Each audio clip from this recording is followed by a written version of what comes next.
जन्मदिन मुबारक हो सिमरन। ये लो, तुम्हारे लिए ये खास तोहफा लाया है मैंने। जन्मदिन मुबारक हो सिमरन। अरे वाह, तुम दोनों का बहुत बहुत शुक्रिया। और अच्छा हुआ जो तुम दोनों पार्टी में आ गए। इनसे मिलो, ये मेरे सास ससुर हैं। अभी हाल ही में गांव से आए हैं। नमस्ते बेटा। नमस्ते आंटी जी। ये दोनों हम सबका बहुत ख्याल रखते हैं और इनके आने से तो मानो हमारे घर में अलग ही रौनक आ गई है। क्या बात है। सिमरन के सास ससुर को देखकर रुचिता और प्रेम उदास हो जाते हैं। काश हमारे भी माँ बाप होते प्रेम, तो वो भी ऐसे ही हमारे साथ हमारी खुशियों में शामिल होते, हमारी मीनू को प्यार देते। लेकिन अफसोस, मेरे माँ पापा तो कई साल पहले ही ये दुनिया छोड़कर चले गए और तुम तो पहले से ही अनाथ थे। हाँ रुचिता, तुमने सही कहा। मुझे भी अपने माँ पापा की कमी बहुत महसूस होती है। और जब मीनू बड़ी हो जाएगी तभी उसे भी अपने दादा दादी की कमी महसूस होगी। तब हम क्या करेंगे प्रेम? अगर घर में बड़े बुजुर्ग होते हैं तो सच में घर किसी मंदिर से कम नहीं लगता। वो तो है रुचिता, लेकिन हमारी किस्मत में ये सब नहीं है। फिर एक दिन जब रुचिता और प्रेम कार में सवार होकर कहीं घूमने जा रहे होते हैं, तभी उन्हें रास्ते में एक वृद्धाश्रम दिखाई देता है। वो देखो प्रेम, एक वृद्धाश्रम। क्यों ना हम यहाँ से अपने लिए माँ बाप गोद ले ले? क्या? हाँ प्रेम, तुम तो ऑफिस चले जाते हो, मीनू भी स्कूल चली जाती है, फिर दिन भर मैं अकेली ही रहती हूँ और मुझे बहुत अकेलापन महसूस होता है। अब मैं और नहीं रुक सकती, मुझे भी अपने सास ससुर चाहिए। तुमने सही कहा रुचिता, क्योंकि मुझे भी अब यही लगता है कि हमें अपने लिए माँ बाप गोद लेने चाहिए। चलो अंदर चलते हैं।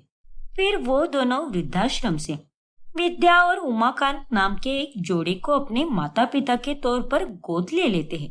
और जब मीनू स्कूल से घर आकर उन दोनों को देखती है तो वो चकित रह जाती है। अरे, ये दोनों कौन है मम्मा पापा? ये दोनों आपके दादा दादी है गुड़िया। हाँ मीनू, ये दोनों आज ही गांव से आए हैं। क्या? हाँ मेरी मिनुड़ी, आजा, अपनी दादी के पास आजा लाडो। लेकिन दादी, आप इतने सालों से मुझसे मिलने क्यों नहीं आई? मुझे तो लगा कि मेरे दादा दादी है ही नहीं। अरे लाडो, गांव से यहाँ पर आना कभी हुआ ही नहीं, इसीलिए आज तक हमारी कभी मुलाकात ही नहीं हुई। लेकिन अब हम यहाँ पर हमेशा के लिए रहने आए हैं, वो भी खास अपनी पोती मिनुड़ी के लिए। ये फिर मीनू अपने दादा दादी के साथ अच्छे से घुल मिल जाती है और उन्हें देखकर प्रेम और रुचिता भी बहुत खुश होते हैं। विद्या और उमाकांत प्रेम और रुचिता को भी बहुत प्यार देते हैं और इस तरह घर में अब अलग ही चमक नजर आती है। फिर अगले दिन नाश्ते के समय, बाप रे बहू, ये तूने कैसी चाय बनाई है? क्यों पापा जी, अच्छी नहीं बनी क्या? अरे नहीं बहू, दरअसल तेरे पापा जी को शुगर है, इसीलिए तू इन्हें बिना शक्कर की ही चाय दिया कर। अच्छा, ऐसी बात है क्या? हाँ बहू, इनके खान पान में बहुत ध्यान देना पड़ता है, लेकिन मैं एकदम चुस्त और दुरुस्त हूँ, इसीलिए तू मेरे लिए कोई भी पकवान बना सकती है। ठीक है माँ जी, जैसा आप कहो।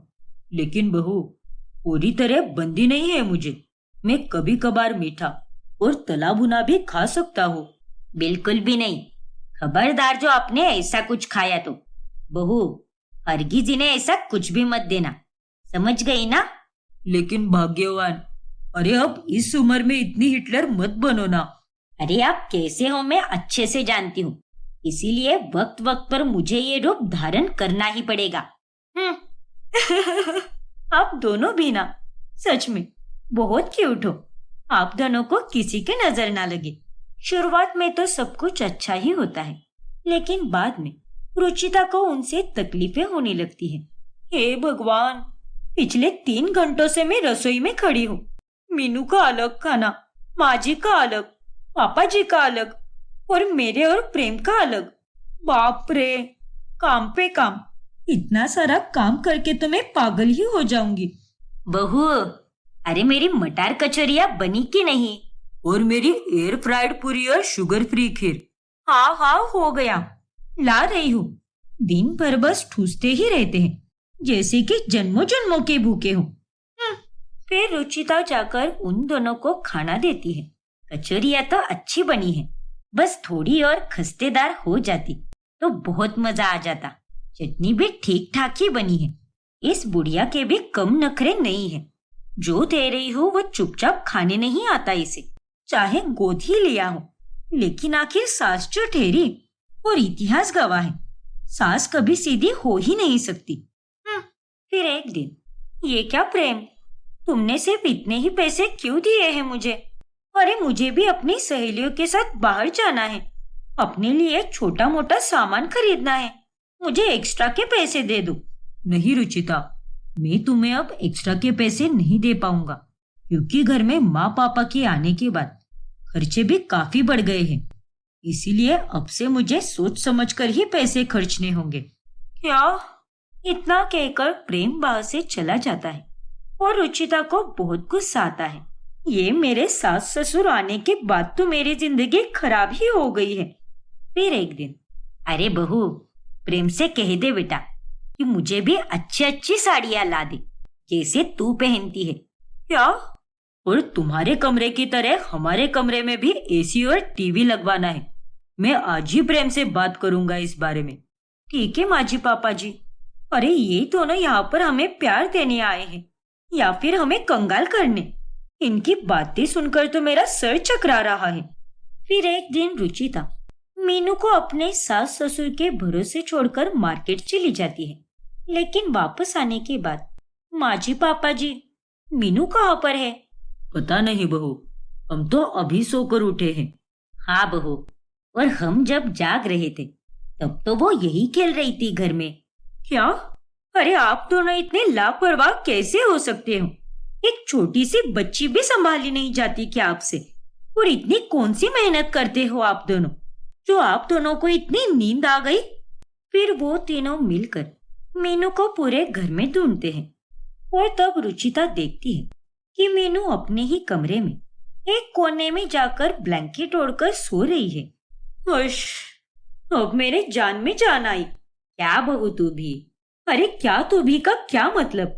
अगर आज मेरी बेटी को कुछ हो जाता तो आपको ध्यान रखना चाहिए था कि वो कहाँ पर गई है और कहाँ पर नहीं, क्योंकि मैं उसे खास आप दोनों के भरोसे छोड़कर गई थी।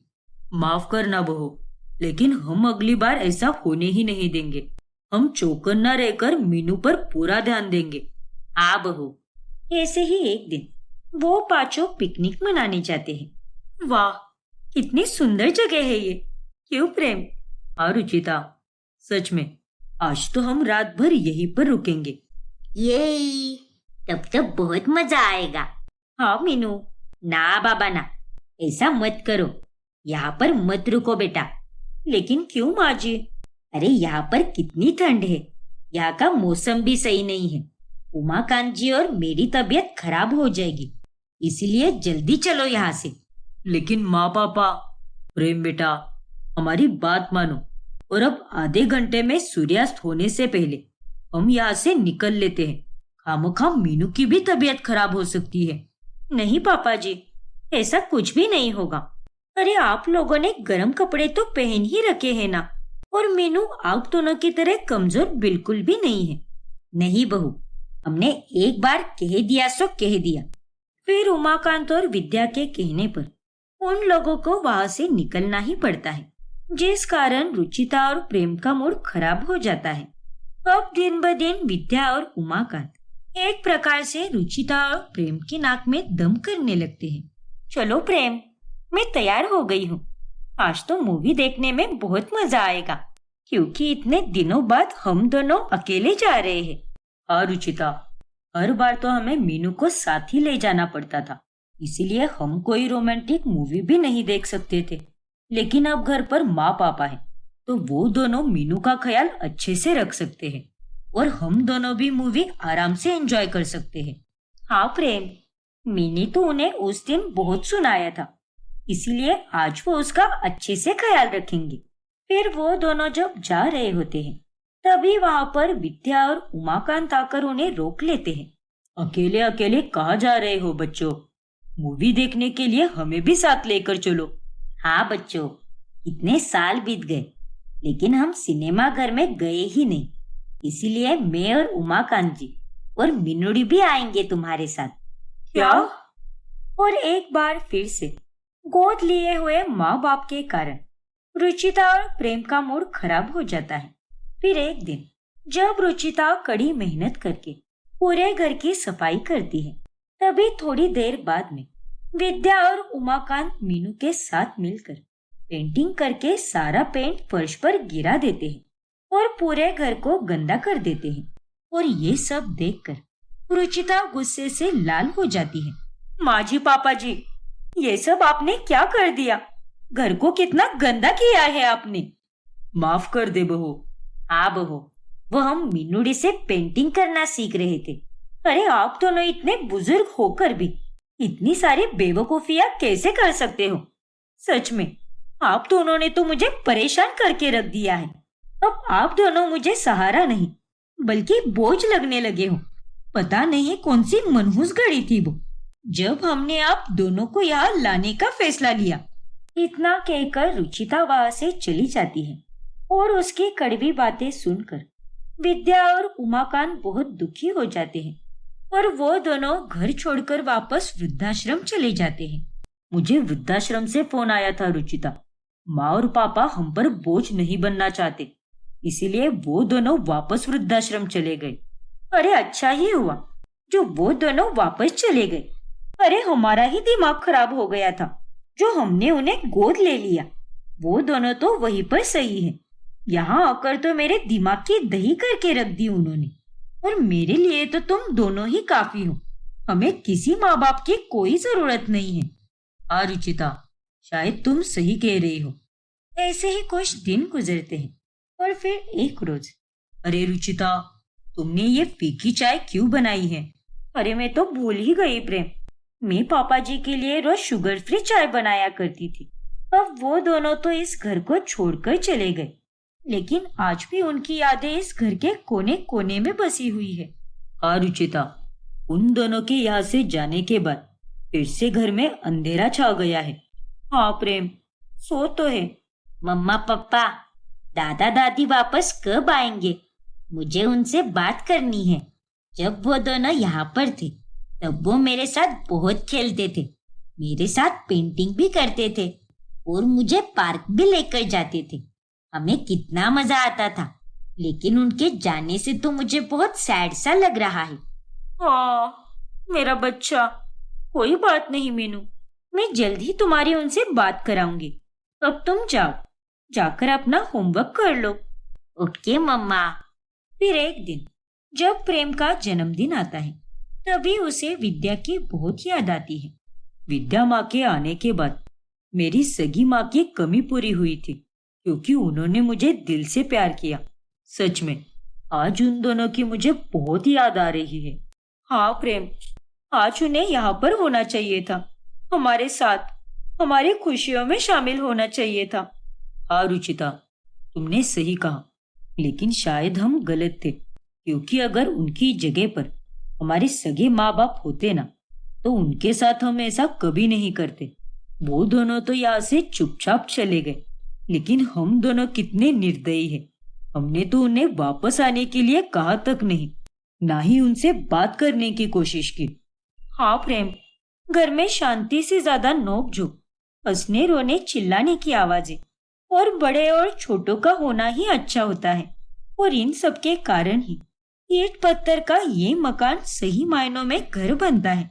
हमने जाने अनजाने में बहुत गलत किया है, लेकिन अब हमें अपनी गलती सुधारनी होगी प्रेम। हाँ रुचिता, आज ही हम उन दोनों को वृद्धाश्रम से वापस लेकर आएंगे और वापस कभी जाने नहीं देंगे। फिर रुचिता और प्रेम वृद्धाश्रम जाकर उन दोनों से हाथ जोड़कर माफी मांगते हैं और एक सच्चे माता पिता की तरह वो दोनों भी दिल खोलकर उन दोनों को माफ कर देते हैं और सभी एक साथ हंसी खुशी रहने लगते हैं। सानिका अपनी सास चैताली और पति नीरव के साथ रहती है। उसके ससुराल में सब कुछ बहुत अच्छा होता है, लेकिन फिर भी हमेशा उसे अपने मायके के पुराने दिनों की यादें सताती है। एक दिन की बात है।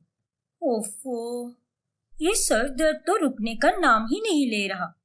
अरे सानिका बहू, अगर तुम्हें इतना ही सर दर्द हो रहा है तो जाओ, जाकर आराम कर लो ना थोड़ा। काम तो होता ही रहेगा, लेकिन तुम्हारी तबीयत ठीक रहना ज्यादा जरूरी है। जाओ बेटा, आराम करो। नहीं नहीं, अगर मैंने माँ जी को हाँ बोल दिया तो मेरी इमेज बिगड़ जाएगी ससुराल में। मुझे सारे काम करके अपना नाम बनाए रखना है, उसे मिट्टी में नहीं मिलाना है। अरे बहू, क्या सोच रही है? सुन रही है ना मेरी बात? माँ जी, कोई बात नहीं, मैं बिल्कुल ठीक हूँ। हल्का सा सर दर्द है, ठीक हो जाएगा, आप बेफिक्र रहिए। पक्का ना बहू? हाँ माँ जी, पक्का। फिर चैताली वहां से चली जाती है।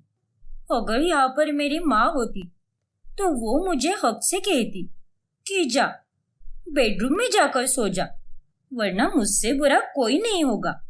सिर्फ कहने के लिए कहने में और हक से कहने में बहुत फर्क होता है। मेरा तो मायका ही सही था, ये मैं कहाँ फंस गई शादी करके। उतने में सानिका को नीरव का कॉल आता है और वह ऑफिस में होने के बावजूद भी उसका हालचाल पूछता है। अरे सानिका, माँ बता रही थी कि तुम्हारा सर काफी दर्द कर रहा है, अभी कैसी हो तुम? ठीक तो हो ना? तुमको तो मैं हाफ डे लेकर आ जाऊं क्या घर पे? अरे नहीं नीरव, इतनी चिंता करने वाली कोई बात नहीं है, बस नॉर्मल सा हेडेक है और वो तो कम हो ही जाएगा। Don't worry. ठीक है सानिका, अगर कुछ रहा तो मुझे फोन करके बता देना, ठीक है? हाँ नीरव, बाय। फिर एक दिन सानिका की पड़ोसन जानवी उसके पास आती है और बातों ही बातों में वो उससे कहती है, यार सानिका, सच में तू तो बहुत ही लकी है यार। तेरे ससुराल वाले बहुत अच्छे हैं।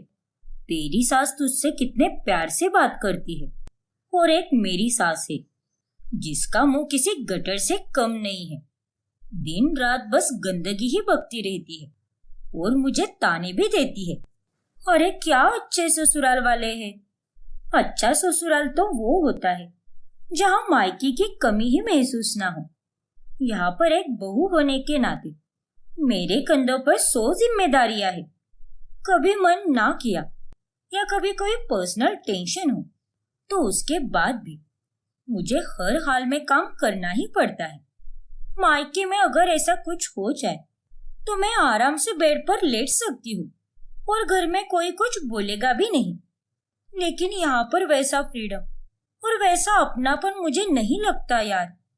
फिर एक दिन जब सानिका अपने भैया का स्टेटस देखती है तभी, वाओ, मेरे सारे मायके वाले घूमने गए हैं, सब कितना एंजॉय कर रहे हैं। वाकई में मेरे मायके के दिन ही बेस्ट थे। मेरा तो यहाँ पर मन ही नहीं लगता। उस समय चैताली उसके सामने ही बैठी होती है। सानिका बहू, तू जब देखो तब ऐसी रोनी सी सूरत लेकर अपने मायके की ये गुणगान क्यों गाती रहती है? और तू तो ऐसा बर्ताव करती है जैसे कि हम लोग तुझ पर जुल्म कर रहे हैं या फिर हमने तुझ पर पूरे घर की जिम्मेदारियां डाली है। जाने दीजिए माँ जी, अब क्या कहूँ मैं, आप मेरे जज्बात नहीं समझ पाओगी। मैं सब समझती हूँ बहू, और मैं मानती हूँ कि तेरी अभी नई नई शादी हुई है, इसीलिए ये सब होना जायज है। लेकिन जीवन में बदलाव को स्वीकार करना सीखना चाहिए, क्योंकि अगर जीवन के सारे पड़ाव एक जैसे ही रहेंगे तो वो जीवन कैसा जीवन। फिर रात होने पर नीरव ऑफिस से घर लौटता है। सानिका, मैंने डिसाइड कर लिया है कि हम दोनों एक हफ्ते के लिए बाली जाएंगे, हनीमून के लिए। तुम्हारा भी मूड ठीक हो जाएगा और साथ ही हम दोनों भी अकेले में क्वालिटी टाइम स्पेंड कर पाएंगे। नहीं नीरव, मैं नहीं जाना चाहती कहीं भी। अगर मुझे इस समय कहीं जाना है तो वो मेरा मायका है। इतना कहकर सानिका सो जाती है और नीरव उसे कुछ बोल भी नहीं पाता। ऐसे ही अगले दिन सानिका अपनी सहेली से फोन पर बात करती है। हाँ यार, मैं तो सच में बोर हो चुकी हूँ यहाँ पर। मायके में सब कुछ एकदम मस्त था, लोग थे, सहेलियाँ थी, यहाँ वहाँ जाने की जगह भी थी, लेकिन यहाँ पर तो बस आराम ही करो, खाओ पियो और सो जाओ। मुझे तो ये लाइफ बिल्कुल भी अच्छी नहीं लग रही और मुझे मायके जाने का मन कर रहा है। फिर अगली सुबह जब सानिका उठती है तब उसका सारा सामान पैक किया होता है और घर के बाहर गाड़ी में नीरव उसका इंतजार कर रहा होता है। सानिका, कम ऑन, जल्दी आओ। नीरव की आवाज सुनकर सानिका उसके पास चली जाती है। लेकिन नीरव, हम कहाँ जा रहे हैं? और ये तो सिर्फ मेरा ही सामान है। अरे बहू, कल जब तुम अपनी सहेली से फोन पर बात कर रही थी तभी मैंने तुम्हारी सारी बातें सुन ली और मुझे पता चला कि तुम्हें मायके जाने का कितना मन है। जाओ बेटा, जितने दिन रहना है उतने दिन रह कर आओ। मेरे या नीरव की तरफ से कोई जबरदस्ती नहीं है तुम्हें। सच? थैंक यू सो मच माँ जी, आपने तो मेरा दिन बना दिया। फिर सानिका अपने मायके रहने चली जाती है। अच्छा किया बेटी जो तू यहाँ पर चली आई, तुझे देखकर तो मुझे बड़ी खुशी हुई। हाँ माँ, मुझे भी यहाँ पर आकर बहुत अच्छा लग रहा है। वैसे कितने दिनों के लिए आई है तू बेटी? पता नहीं पापा, लेकिन जब तक मेरा मन नहीं भरेगा तब तक मैं यहीं पर हूँ। ठीक है बेटी, तुझे जितने दिन रहना है उतने दिन रह। लेकिन सानिका को अपने पापा की बातें खटकने लगती है। पापा ने मुझसे ऐसे सवाल क्यों किया? ये तो मेरा ही घर है ना। मैं यहाँ पर चाहे जितने दिन भी रहूं, उससे क्या फर्क पड़ता है? पहले दिन तो सानिका से सभी लोग मीठी बातें करते हैं, लेकिन अगले दिन सब अपने अपने कामों में व्यस्त हो जाते हैं और सानिका अपने आप को मायके में भी अकेला महसूस करती है। ये सब क्या हो रहा है? माँ मंदिर गई है, भाभी घर के कामों में लगी हुई है, भैया ऑफिस में गए हैं और पापा तो अपने दोस्तों के पास चले गए। मेरे मायके में इतना सूनापन कब से आ गया? यहाँ तो मेरे ससुराल से भी ज्यादा उदासी है। सानिका को अपने मायके के नए रूम में इतनी अच्छे से नींद नहीं आती, इसीलिए वो अपनी माँ कमला से कहती है, माँ, मुझे उस नए कमरे में बिल्कुल भी नींद नहीं आ रही। रात में काफी दिक्कत होती है वहाँ। मुझे तो अपना पुराना रूम ही चाहिए जिसमें अब भैया और भाभी रहते हैं। उनसे कह दो माँ कि मेरे लिए वो कमरा खाली कर दे। अरे सानिका बिटिया, तू क्या जरा बौरा गई है क्या? और मैं उन्हें ऐसे कैसे बोल सकती हूँ कि तेरे लिए वो कमरा खाली कर दे? देख बेटी, पहले वो तेरा कमरा था, लेकिन अब तेरे जाने के बाद वो कमरा उनका हो चुका है। अब उस कमरे पर तेरा कोई हक नहीं है। क्या? हाँ बिटिया, तू चाहिए तो मेरे और तेरे पापा के कमरे में सो जा। तुझे जितने दिन चाहिए उतने दिन सो जा, लेकिन डिम्पल बहू और लतीक को परेशान मत कर। अपनी ही माँ के मुंह से ये बातें सुनकर सानिका को बहुत दुख होता है। ऐसे ही एक दिन, माँ जी, आज खाने में क्या बनाऊं? डिम्पल भाभी, आप ना आज? नहीं सानिका, आज तेरी पसंद का कुछ नहीं बनेगा। अरे जब से आई है सारा खाना तेरे ही पसंद का बन रहा है। डिम्पल बहू, आज तू गट्टे की सब्जी बना, लतीक को बहुत पसंद है वो सब्जी। और ये क्या सानिका, तू अभी तक यहीं पर लेटकर आराम फरमा रही है? अरे उठ और अपनी भाभी का काम में हाथ बटा दे। ऐसे आराम मत कर। और तू अब 21 साल की नौजवान लड़की नहीं रही। पर माँ, ये माँ और बाकी सबको क्या हो गया है? सब कितने बदल गए हैं वक्त के साथ। पहले मैं जो बोलती थी वही होता था, लेकिन अभी तो मेरी कदर ही नहीं रही। ऐसे ही एक दिन निरंजन बाजार से खाने के लिए लाता है। सानिका बिटिया, ये देख, मैंने तेरे लिए क्या लाया है, तेरी मनपसंद खारी। अरे वाह पापा, ये खारी तो जवाहर की लग रही है। हाँ बिटिया रानी, तुझे उस बेकरी की खारी पसंद है ना, इसीलिए लाई है मैंने। थैंक यू पापा। लेकिन ये क्या, ये आपने बटर क्यों लाया है? मुझे तो बटर बिल्कुल भी पसंद नहीं है, और आपको ये बात बखूबी पता है ना पापा।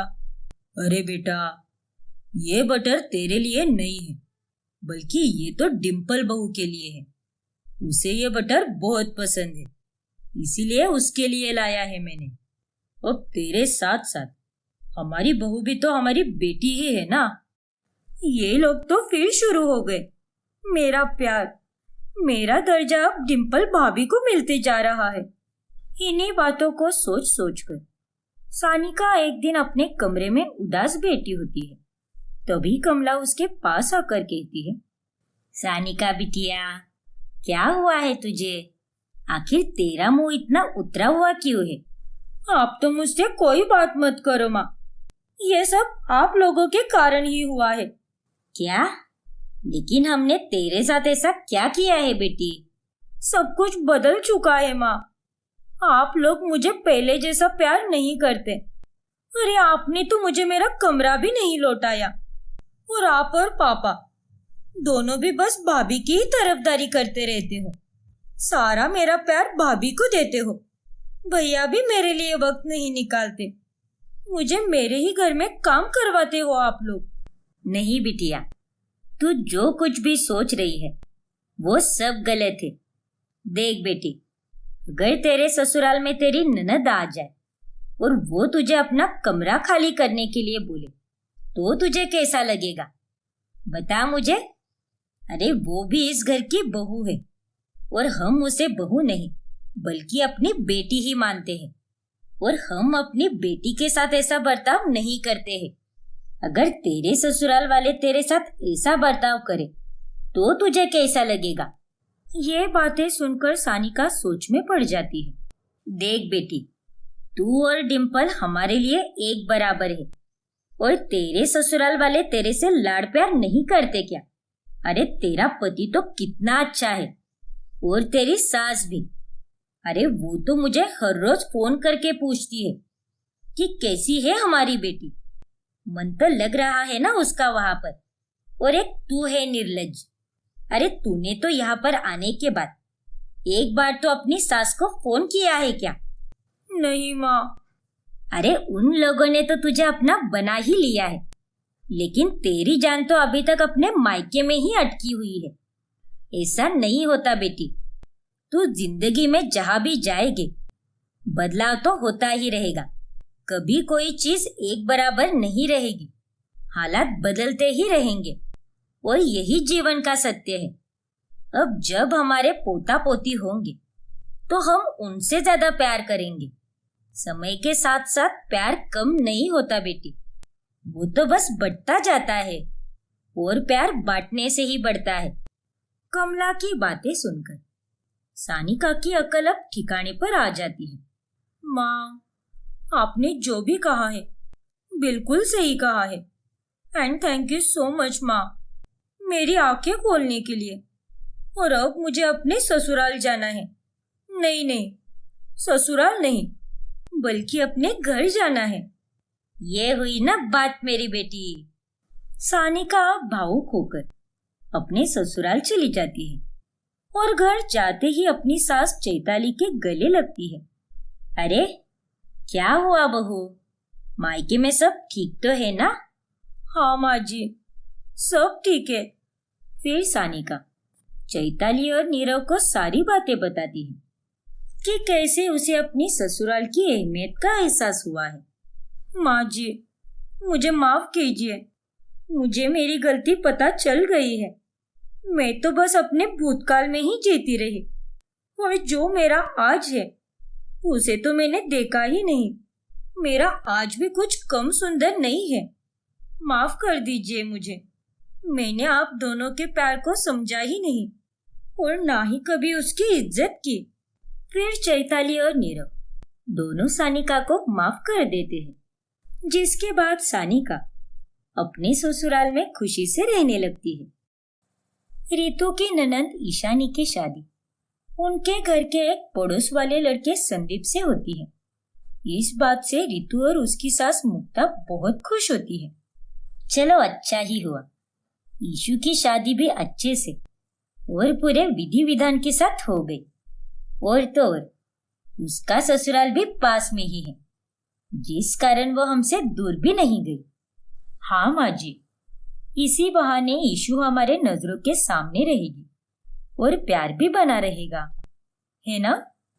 मुक्ता और रितु दोनों ईशानी के बारे में बात कर ही रहे होते हैं कि उतने में वहां पर ईशानी चली आती है और वो दोनों उसे देखकर बहुत खुश हो जाते हैं। अरे ईशु, तुम कल रात को ही यहाँ पर आई थी और तुम्हारी शादी अभी अभी हुई है। ऐसे में बार बार अगर तुम अपने मायके आओगी तो तुम्हारी सास तुम्हें बहुत डांटेगी। नहीं रितु भाभी, मेरी सासू माँ बहुत अच्छी है और वैसे भी मेरा नसीब बाकी बहुओं की तरह थोड़ी ना है। मेरा मायका तो बगल में ही है, इसीलिए मेरा जब जी करे मैं अपने मायके में आया जाया करूंगी। हाँ यीशु बेटा, ये घर तो तुम्हारा ही है, तुम जब चाहे तब आ सकती हो यहाँ पर। और शादी होने के बाद लड़कियां पराई थोड़ी ना होती है, बल्कि हमारे परिवार में और लोग जुड़ जाते हैं। हाँ यीशु, चलो बैठो, अब मैं तुम्हारे पसंद के पनीर पफ्स बनाती हूँ। वाह, पनीर पफ! ठीक है भाभी, जल्दी बनाओ। और बताओ बेटा, ससुराल में सब ठीक है ना? पग फेरे की रस्म के बाद दामाद जी से मेरी कोई बात ही नहीं हो पाई। हाँ माँ, वो दरअसल काम में बिजी है ना, इसीलिए। अच्छा सुनो ना माँ, मुझे ना बहुत सोने का मन कर रहा है, मैं आधा घंटा सो जाती हूँ, तब तक भाभी मेरे लिए पफ भी बना देगी, ठीक है ना? ठीक है बेटा, जा जाकर सो जा। फिर ईशु अपने कमरे में जाकर मस्त आधा घंटा सो जाती है और बाद में उठकर अपने भाभी के हाथ के बने पनीर पफ खाती है। माँ, भाभी, मैं क्या कह रही थी कि क्यों ना मैं ललित के कमरे का टीवी और एसी लेकर जाऊं, वो भी अपने ससुराल में। क्या? लेकिन ईशु, तुम्हें हमने दहेज में कितनी सारी चीजें दी है। हाँ भाभी, लेकिन मेरे दहेज में मिला हुआ टीवी और एसी सासू माँ ने अपने कमरे में लगा दिया है। अब मेरे और संदीप के कमरे में ना तो कोई टीवी है और ना ही कोई एसी, और हम दोनों दिन भर हॉल में तो नहीं बैठ सकते ना, हमें भी अपना प्राइवेट टीवी और एसी चाहिए। हाँ तो ले जाना बेटा, उसमें पूछने की क्या बात है, जा लेकर जा। ठीक है माँ, थैंक यू सो मच। फिर ईशानी अपने छोटे भाई ललित के कमरे का टीवी और एसी अपने ससुराल में लेकर जाती है। माँ जी, माना कि देवर जी दूसरे शहर पड़ते हैं, लेकिन वो जब यहाँ घर पर आएंगे तब अपने कमरे में से टीवी और एसी गायब देखकर वो बहुत गुस्सा हो जाएंगे। अरे कोई गुस्सा वुस्सा नहीं होगा वो, क्योंकि हम उसके लिए नया खरीद लेंगे। हमारे पास पैसों की कमी थोड़ी ना है। माना कि हम इतने अमीर नहीं हैं, लेकिन इतने गरीब भी नहीं है कि इतनी सी चीजें अफोर्ड न कर सके। हाँ माँ जी, लेकिन पैसा है इसका मतलब ये तो नहीं है ना कि हम उसे पानी की तरह खर्च ही करते रहे। मैं तो बस अपनी राय दे रही थी, बाकी आपकी मर्जी। वही ईशानी अपने ससुराल जाकर अपनी सास सुनंदा से कहती है, ये देखिए सासू माँ, आपने मुझे जो 6,000 रुपए दिए थे ना, उसमें मैंने ये बढ़िया सा सेकंड हैंड टीवी और एसी लाया है ना एकदम मस्त। अरे वाह, क्या बात है ईशानी बहू, ये तो बहुत ही अच्छा लग रहा है। चलो बढ़िया है। वैसे बहू, पूरे के पूरे 6,000 रुपए खर्च हो गए क्या? हाँ सासू माँ, वैसे मेरा दोस्त दोनों के 4,000 बोल रहा था, लेकिन मैंने उसे दोनों चीजों के मिलाकर 6,000 रुपए दे दिए। ठीक है बहू, कोई बात नहीं। वैसे इन चीजों के लिए 6,000 रुपए भी कम है, क्योंकि बहुत मस्त मिली है चीजें। सच तो ये होता है कि ईशानी ने अपनी सास को बेवकूफ बनाया होता है। मेरी सास भी ना सच में एकदम भोंदू है। इसे लग रहा है कि मैंने सच में ये दोनों चीजें पैसे देकर लाई है, लेकिन सच्चाई तो यही है कि मैंने इस बुढ़िया के दिए हुए पैसों को अपने पास ही रख लिया है, और उसके बदले में जो सामान चाहिए था वो मैंने अपने मायके से लाया है। ईशानी अब ऐसे ही अपने ससुराल में से पैसे लिया करती है और उन्हें खर्च ना करके वो सारा जरूरत वाला सामान अपने मायके से लेकर आती है। एक दिन की बात है, संदीप ईशानी को घर के लिए कुछ सामान लाने के लिए कहता है। तभी ईशानी अपने मायके से वो सामान लेने जाती है। ईशु बेटा, आ गई तू? आ। क्या बात है ईशु? लगता है आज ससुराल में कोई काम ही नहीं है तुझे। हाँ भाभी, क्योंकि घर के सभी लोग बाहर गए हैं और सीधा रात को ही आएंगे, इसीलिए मैं यहाँ पर आ गई।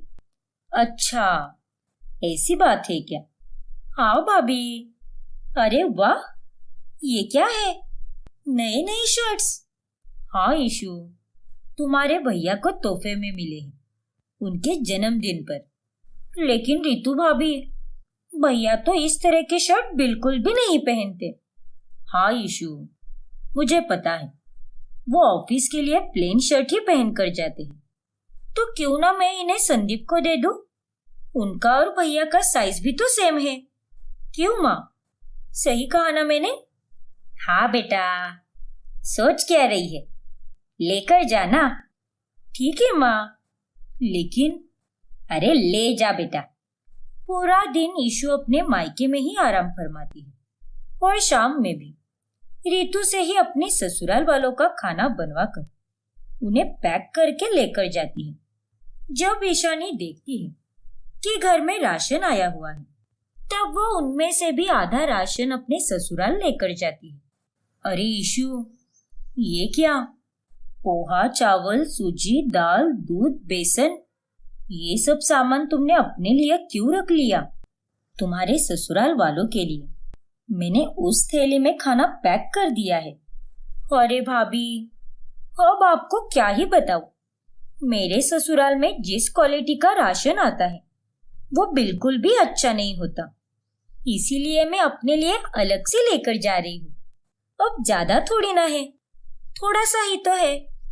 अच्छा ठीक है, अगर ऐसी बात है तो लेकर जाओ, मैं बनिए से और सामान मंगवा लूंगी।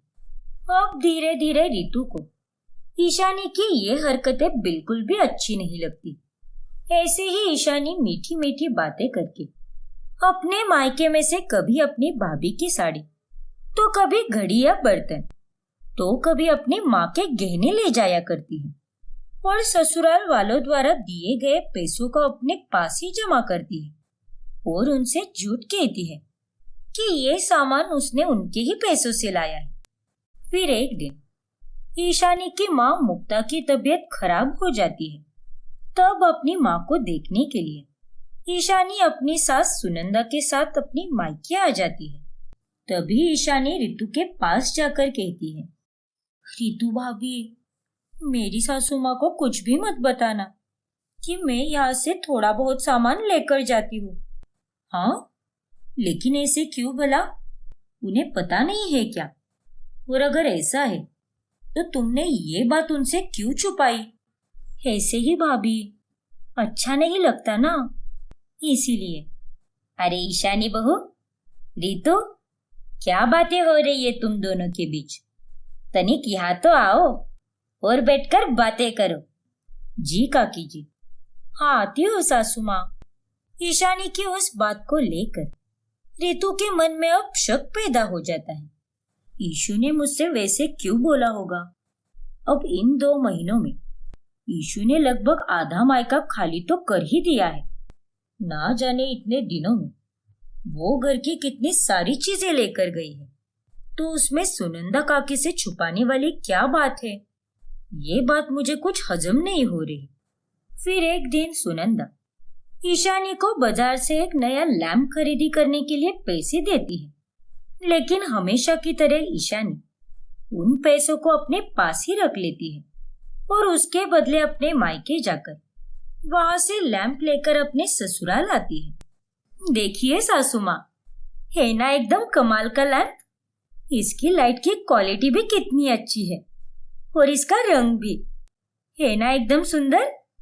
हाँ ईशानी बहू, सही कहा तूने। संदीप को भी ये लैंप बहुत पसंद आएगा। लेकिन उस लैंप को देखकर सुनंदा के मन में एक ख्याल आता है। मुझे ऐसा क्यों लग रहा है कि मैंने इस लैंप को पहले भी कहीं पर देखा है। कहाँ देखा है? अरे हाँ, याद आया। ये लैंप तो मैंने ईशानी के मायके में देखा था, वो भी उस दिन जब हम उसका हाथ मांगने गए थे। लेकिन ऐसे लैंप तो कई सारे हो सकते हैं ना। मैं भी क्या सोच रही हूँ। लेकिन उस दिन इसने जो घड़ी लाई थी वो भी इसके मायके में ही देखी देखी सी लग रही थी। और तो और इसने मेरे लिए जो साड़ी लाई थी वो भी इसके भाभी के साड़ी जैसी ही लग रही थी। और तो और राशन भी मायके का ही लग रहा है।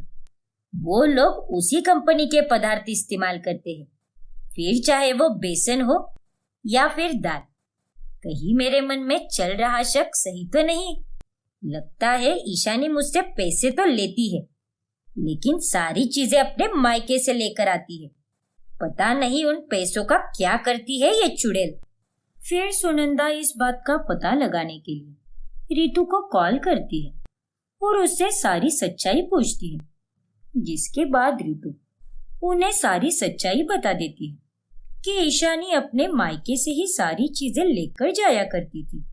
हाँ काकी जी, मुझे लगा कि आपको ये सारी बातें पता होगी। अच्छा, तो ये माजरा है। माजरा? लेकिन क्या हुआ है काकी जी? कुछ नहीं रितु बेटा। अच्छा चल ठीक है, मैं रखती हूँ फोन। तू अपना ख्याल रखना। लेकिन काकी जी, सुनंदा कॉल कट कर देती है और अब उसे ईशानी की सारी चालें समझ आ चुकी थी। फिर उसके बाद वो ईशानी के पास चली जाती है। अरे माँ जी, आप मेरे कमरे में? चलो अच्छा हुआ, क्योंकि मैं आपके ही पास आ रही थी। मुझे 50 रुपए दीजिए ना। वो घड़ी का सेल खत्म हो गया है और दूध भी लाना है मुझे। शाम के चाय के लिए दूध ही नहीं है घर में। एक काम कीजिए, आप मुझे राउंड फिगर करके पूरे 200 रुपए दे दीजिए। फिर लगे हाथ में बिस्किट और पाव भी लेकर आती हूँ। कहाँ से लेकर आएगी? अपने मायके से, जहाँ से तू हर एक चीज लेकर आती है। हाँ? क्या? ये आप क्या कह रही हो सासू माँ? अब अच्छाई की मूरत बनने की कोई जरूरत नहीं है बहू, क्योंकि मुझे तेरा सारा कच्चा चिट्टा पता चल चुका है कि कैसे तूने पैसों के लालच में अपने पूरे मायके को खाली कर दिया है। हर एक चीज यहाँ पर लाई है तूने, और मुझसे और संदीप से झूठ कहा कि वो सब तूने बाजार से लाया है। क्यों? सही कहा ना मैंने? सासू माँ, वो अरे क्या वो ये सब करते हुए तुझे शर्म नहीं आई क्या? निर्लज्ज कही कि अपने ही घर वालों के साथ ऐसा कौन करता है भला? अरे इतने पैसे होने के बावजूद भी तुझे और पैसे क्यों चाहिए? कहाँ लेकर जाएगी इतने सारे पैसे? ऐसा कौन सा ताजमहल बांधना है तुझे? आखिर क्यों इतना लालच? माफ कीजिए सासू माँ, अब मैं आगे से ऐसा नहीं करूंगी। तूने एक बहुत ही बड़ी गलती की है और तेरी इस गलती के लिए मैं तुझे कभी माफ नहीं करूंगी। और तेरी सजा ये है कि तुझे आज के बाद हम 1 रुपया भी नहीं देंगे। बाजार से जो भी सामान लाना है वो हम खुद लाएंगे। बात बात पर तू बाहर बिल्कुल भी नहीं जाएगी। और भले ही तेरा मायका पड़ोस में है, लेकिन तू वहां पर सिर्फ तीज और त्योहार के लिए ही जाया करेगी। वहां तेरा रोज रोज जाना बंद, समझी कि नहीं? क्या? नहीं सासू माँ मुझ पर रहम कीजिए। प्लीज ऐसा मत कीजिए और मुझे माफ कर दीजिए सासू माँ। ईशानी अपनी सास के सामने बहुत गिड़गिड़ाती है, लेकिन सुनंदा उसे माफ नहीं करती और इस तरह ईशानी को उसके लालच की सजा मिलती है और वो अपनी इस गलती के लिए बहुत पछताती है।